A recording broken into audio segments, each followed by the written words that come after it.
some basic prefixes, root words, things like that that you may see in here. Some of these you may already recognize from lab, and I'm like, or from previous units.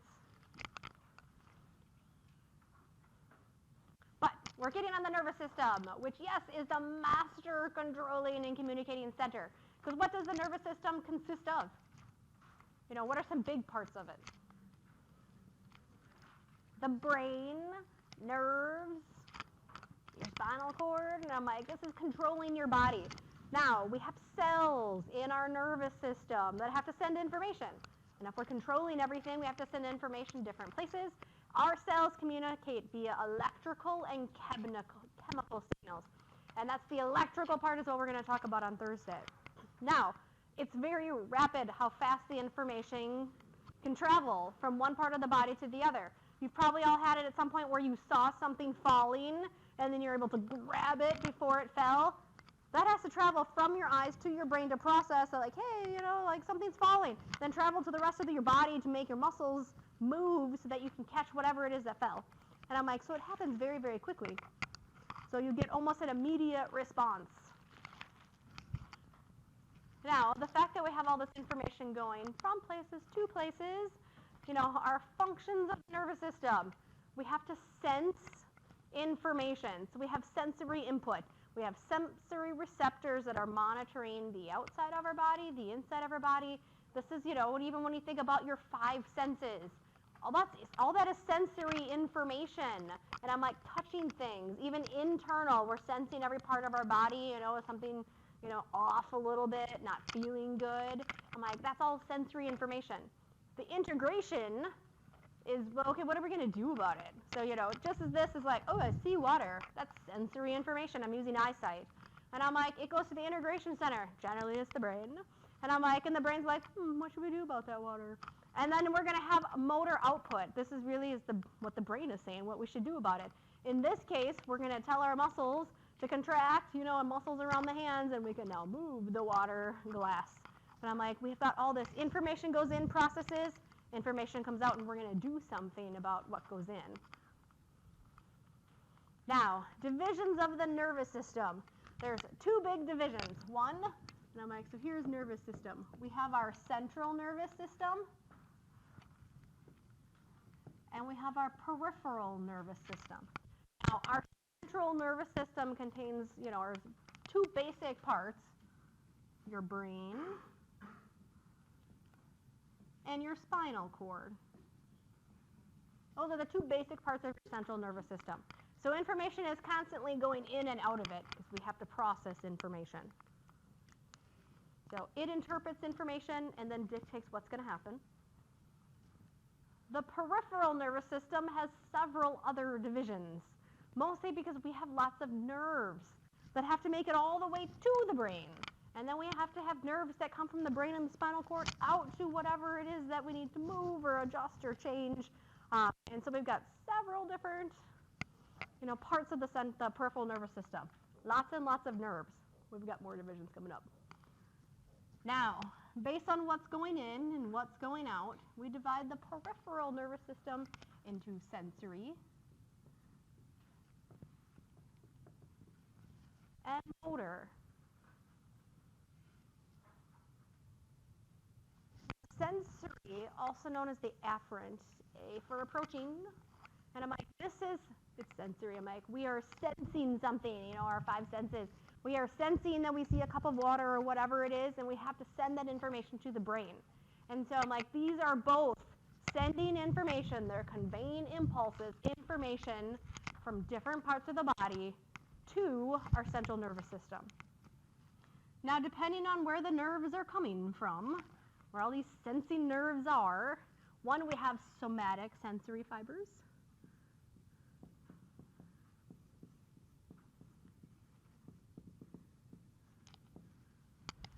These are the ones that are sensing information on our skin in case a bug lands on us. And I'm like, all of our skeletal muscles, like, oh, I'm getting sore. And I'm like, and any of our joints, like, oh, I ache. And I'm like, it's sensing all of this information. The visceral, I was going to say sensory fibers.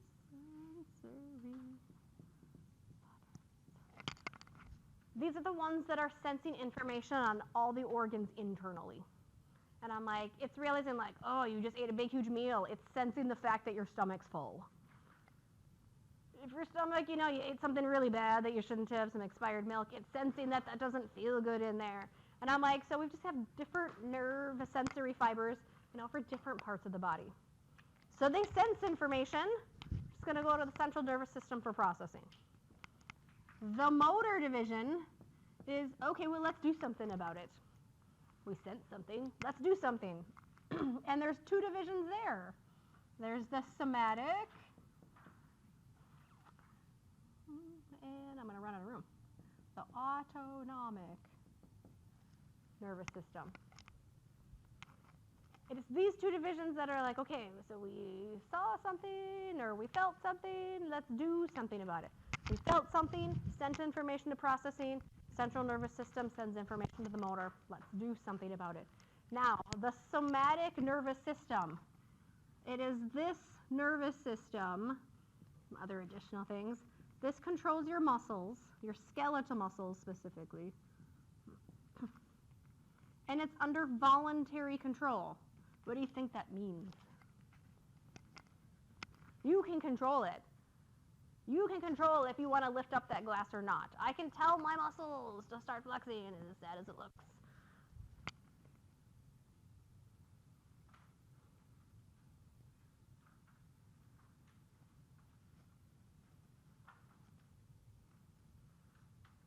Your autonomic nervous system, this regulates, everything that's not skeletal muscles.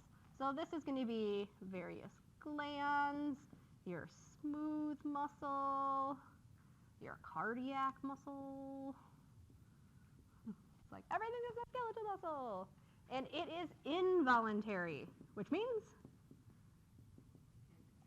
you cannot control this.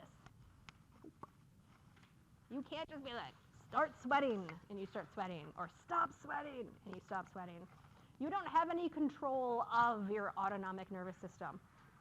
And I'm like, your body's going to react. The brain's going to tell something, part of your autonomic nervous system, to do something. It's going to do it. Now, this whole it's going to do it, this autonomic nervous system, it has more divisions. So I've got my big divisions upon divisions upon divisions. So this autonomic, your body's going to do something, and I'm like, is divided into sympathetic and parasympathetic. You guys see?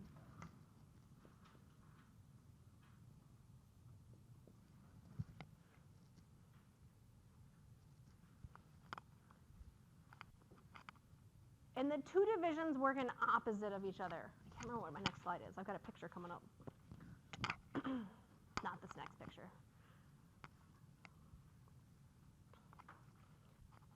I'll give an example in a minute, and I'm like with my following picture. But this is showing some of those, all those different divisions, and then your sympathetic and parasympathetic. Now, the sympathetic, which I think I've got another slide somewhere, I'm just going to jump ahead anyways, is activated when you're under stress. They both start with an S. You're under stress.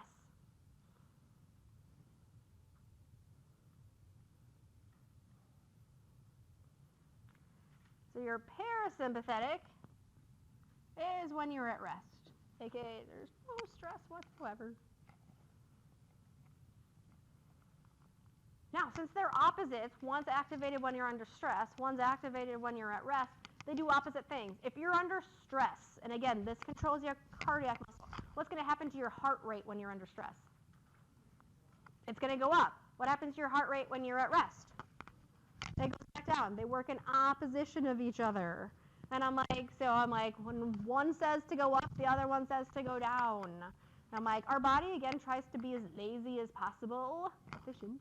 And I'm like, the parasympathetic, if you're at rest, it's going to try to slow that the heartbeat down as much as it can, because why have it go fast unless you absolutely need it to? So they always work in opposition to each other. Oops. Now, this is kind of I love my example over there, and I'm like, because it sums up what's going on here. So you have your stimulus. There's a bear. That's lots of sensory information. Maybe you hear the bear, maybe you smell the bear, you see the bear, you know, whatever it is. There's a bear. You have sensory information realizing there's a bear. That's right there. Now, that sensory information is going to take all that information, all your nerves, everything else that's sensing it, and send it to the brain for processing. So your brain's like, oh, there's a bear. I can see it, smell it, hear it, whatever. There's a bear. It's going to process that information, and it's going to send it out to the motor division. So I sensed it. I sent it for processing. I go to the motor. I sensed it, processed, motor division. Now, the motor division has the two groups, somatic and autonomic. So now the somatic part is your skeletal muscle. What might your skeletal muscle start doing? You may start running. Your skeletal muscle starts contracting and you run from the bear, which you're not supposed to do.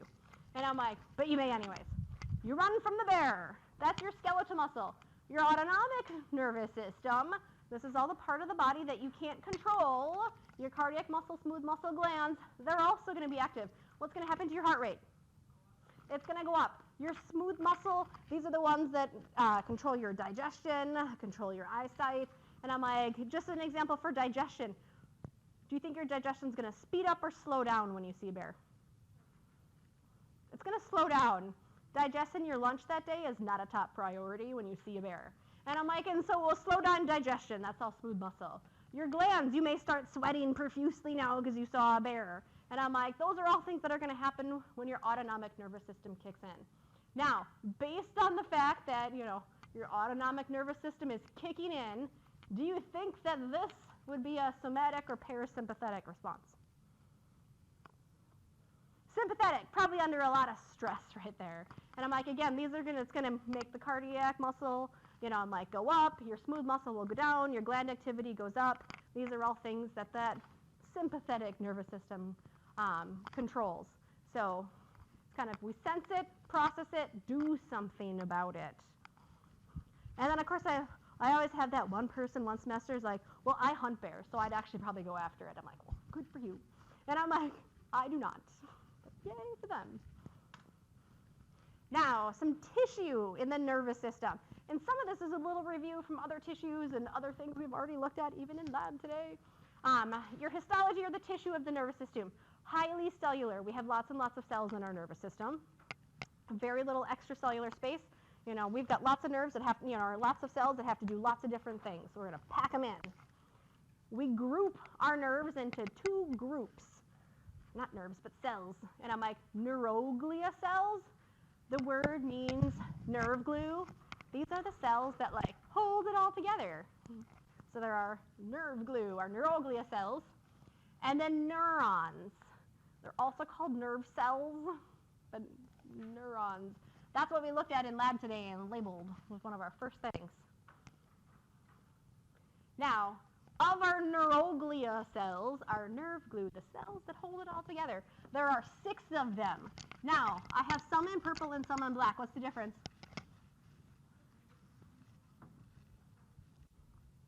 What? Central nervous system versus peripheral nervous system. Because some do the same or almost the same thing. They're just found in different parts of the body. What makes up the central nervous system?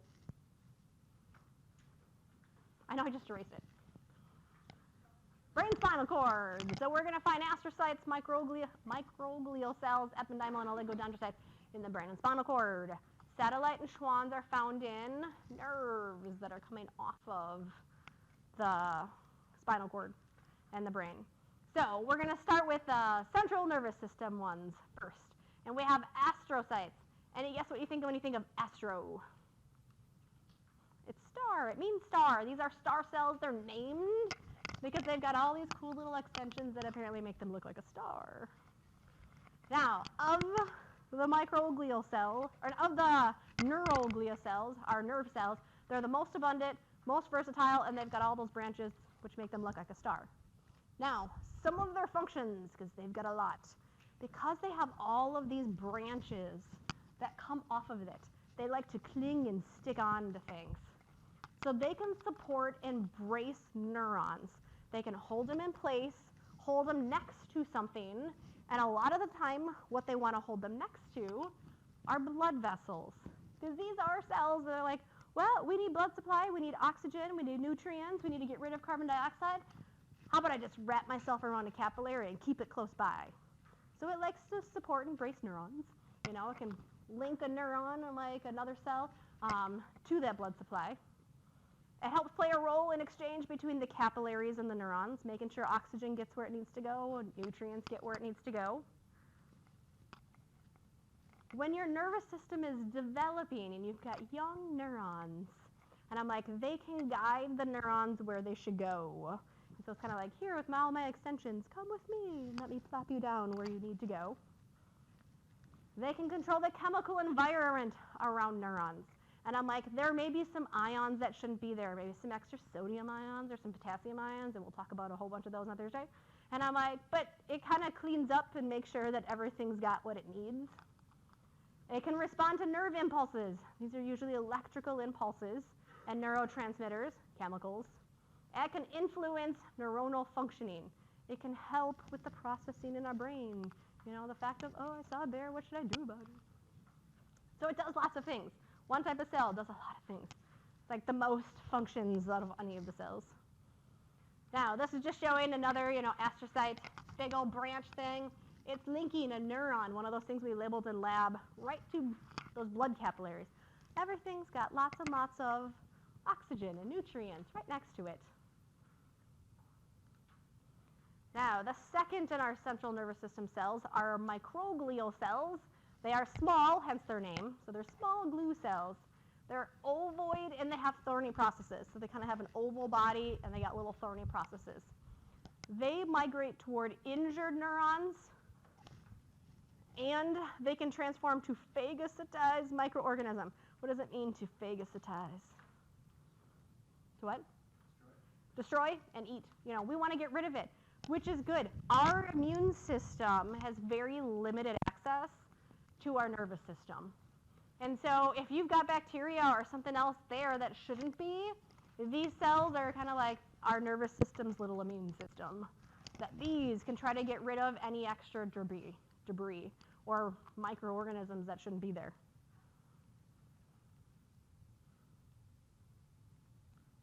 Ependymal cells. Now, some are ciliated, which I show on the very top one. Some aren't. These are the cells. They line cavities, those ventricles, in our brain. We also find them lining the spinal cord. These are the ones they are going to make cerebral spinal fluid. And if they've got cilia on them, they beat back and forth to move the cerebral spinal fluid. I know on one of those pictures in lab you saw the arrows that, the blue, on the blue diagram with the arrows were the cerebral spinal fluid. That moves because there's cilia moving the fluid all around the brain. So it makes the cerebral spinal fluid and it circulates it around. It forms a nice barrier between the cerebral spinal fluid cavities, or cerebral spinal fluid in the cavities, and other tissue around cells.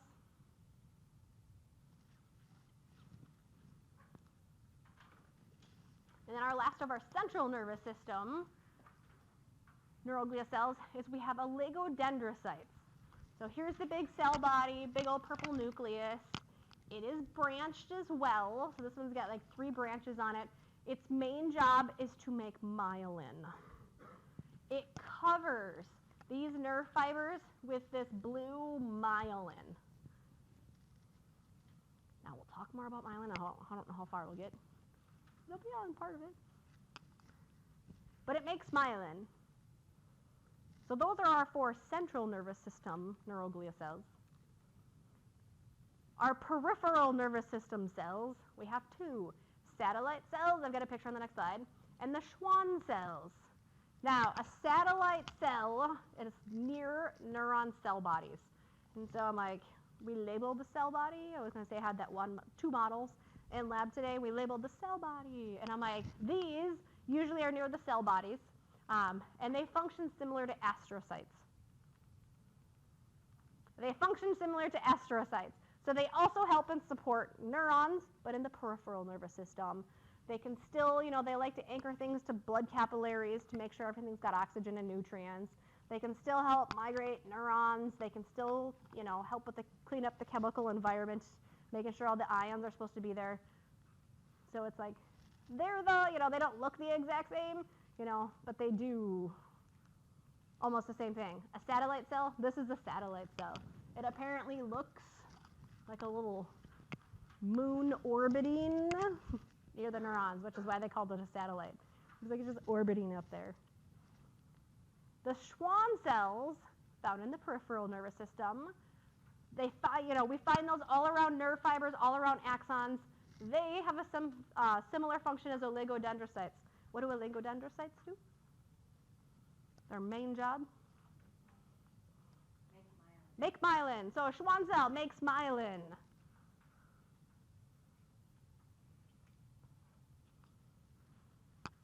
They can also help if you've got any nerve fibers that are damaged, not beyond repair, like that they can be repaired a little bit. They help repair. If I had another, I was going to say, here's one of those axons. We labeled the Schwann cells. There was like 2.5 Schwann cells, or 2 Schwann cells on our models, and they make myelin that surrounds the axon.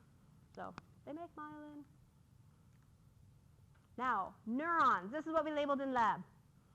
These are the main workers of the nervous system. These are the cells that are really transmitting all the information. All these other neuroglia cells, they just gotta, make sure the neurons have what they need. They are specialized cells that conduct electrical impulses, which is why on Thursday we're gonna talk electricity, and you're like, I don't wanna be an electrician. I don't either. And I'm like, but we're gonna talk electricity on Thursday, because they transmit electrical impulses. Now, your neurons, and I'm like, if I drew the neuron, if you're just like, what is she talking about? Oops, that's a horrible picture.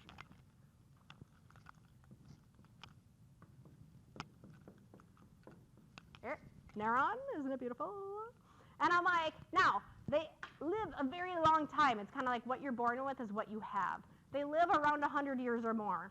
If you damage it, that's all you got. So they should, in theory, last your lifetime. Now, they are amitotic, which means they don't divide. Again, what you are born with is what you have. And I'm like, so if you damage nervous system, that's a bummer. Now, because they have to do so much stuff, they're sending information every single direction, they have a high metabolism. They need lots of oxygen and they need lots of sugar. This is why when you're using your brain, you're studying oh so hard, like this weekend, you're studying oh so hard, you may have felt tired because you may not have got enough oxygen, and you need additional sugar because your brain needs sugar. It's an excuse to eat when you're studying. Now, all have they all have a cell body, and they all have at least one process.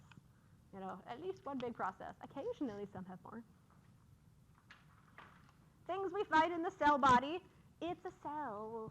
I'm like, it's kind of the basic part of the cell. So we're going to find proteins, membranes, chemicals. You're going to find the rough ER in there. There's a nucleus, nucleolus in there. They have a plasma membrane on the outside. It's still cell.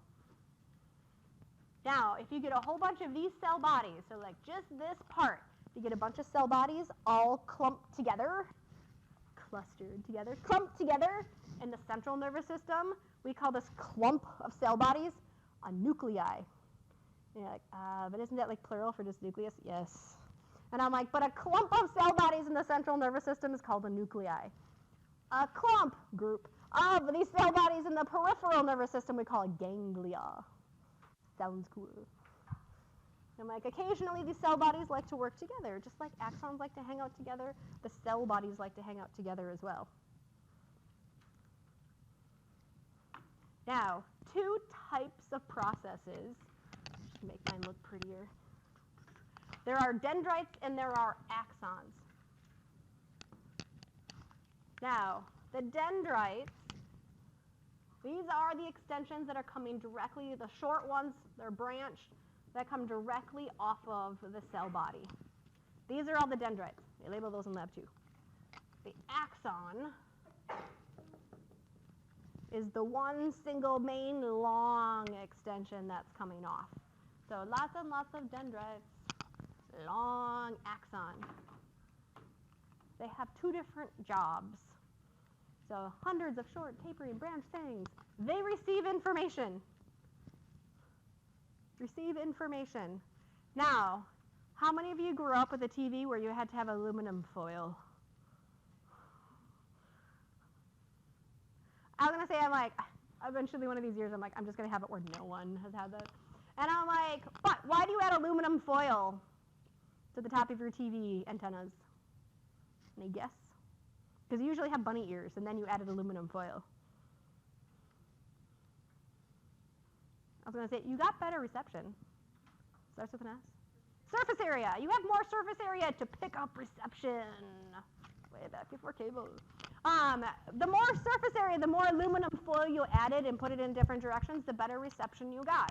That's what these dendrites are doing. The dendrites are just like the aluminum foil on the old TV or the bunny ears. And I'm like, the more branching, the more surface area. Their job is to receive information just like the bunny ears on your TV with the aluminum foil. That's their job, receive information.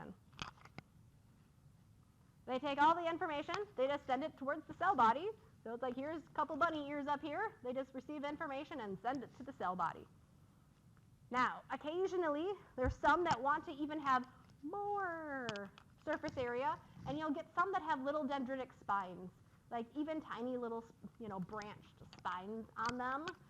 They're for receiving even more information in certain parts of the body. It's like, we want extra aluminum foil in certain parts of our body. Now, the axon, you usually just have one axon. Usually, there's always random exceptions. It comes from the axon hilux. It's just kind of like a little funnel shape. I should draw mine better. Kind of the funnel shape. The axon hilux. It comes from the cell body. Now, some axons are short. Sometimes some cell bodies don't have them at all. They usually have a nice long one. Others, the axon is usually the entire length of the cell. Some of these axons can be a meter. About how many feet is that? 3 feet. That's a really long axon. Because I'm like, the cell, and I'm like, these, axons run the entire length of a nerve. Some of our longest nerves run from our spine, the bottom of our spinal cord. They have to go all the way down to your toe to receive and send information. So if the nerve runs all the way up there, that axon, that skinny little axon, runs at exact same length. So they can be really long. They're not all that long, but they can be really, really long.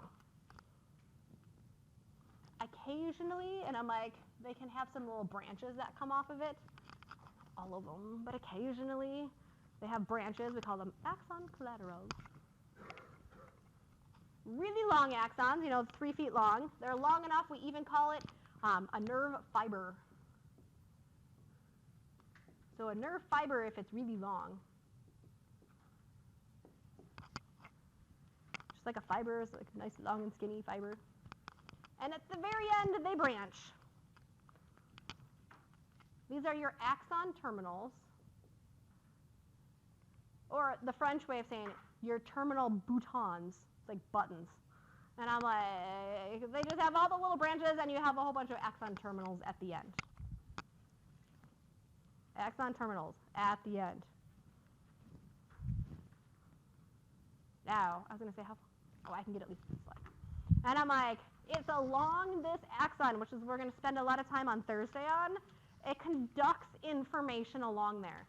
Those dendrites receive information, and it goes to the cell body. Well, then what?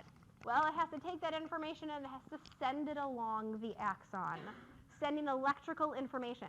So we can generate nerve impulses. We can generate electricity on this axon.